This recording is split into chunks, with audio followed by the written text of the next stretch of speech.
ప్రభు అయిన యేసుక్రీస్తు నామములో మీకు సమాధానం కలుగునుగాక. షలోం. ఈ ఉదయకాల సమయంలో ప్రాముఖ్యమైన చిన్న ప్రకటన చేసిన తర్వాత దేవుని వాక్యాన్ని అందిస్తాను.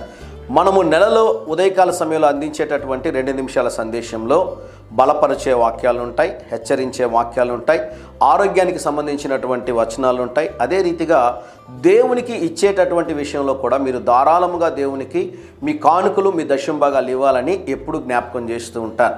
మాసం అంతట్లో కూడా వీటన్నిటిని కూడా జ్ఞాపకం చేస్తూ ఉంటాం. ఒకరోజు దేవుడు బలపరుస్తాడు, ఒకరోజు దేవుడు హెచ్చరిస్తాడు, ఒకరోజు దేవుడు ఆలోచన చెప్తాడు, ఒకరోజు దేవుడు బలపరుస్తాడు. ఏది అయినా కూడా దేవుని మాట అని దేవుని సేవకుడుగా నేను మీకు మనవి చేస్తున్నాను.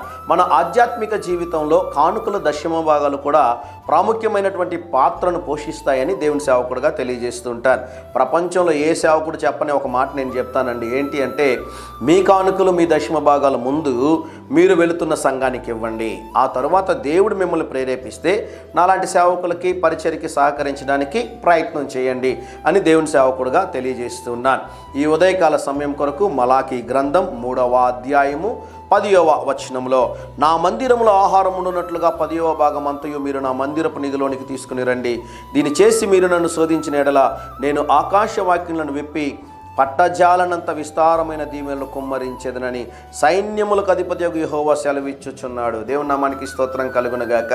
దేవుని మందిరములో ఆహారం ఉండునట్లుగా అంటే దేవుని మందిరము యొక్క పనులలో మీ యొక్క ఆర్థికమైనటువంటి వనరులను కూడా దేవుని సేవ కొరకు మీరు వెచ్చించినప్పుడు దేవుని కార్యాలు జరుగుతాయి. తద్వారా దేవుడు ఆకాశ వాక్యాలను విప్పుతాడంట. అంటే పట్టజాలనంత ఆశీర్వాదకరమైన దీవెనలో మీ పైన దేవుడు కుమ్మరిస్తాడు అని దేవుని సేవకుడుగా తెలియజేస్తూ ఉన్నాను.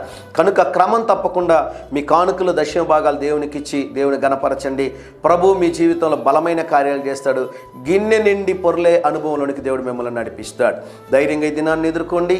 దేవుని సన్నిధి మీకు తోడుగా వచ్చునుగాక. ప్రియ పరలోకపు తండ్రి, ఈ దినం మా ప్రియులు తలపెట్టుచున్న ప్రతి కార్యములో జయమును అనుగ్రహించుమని యేసు నామములో ప్రార్థిస్తున్నాము తండ్రి.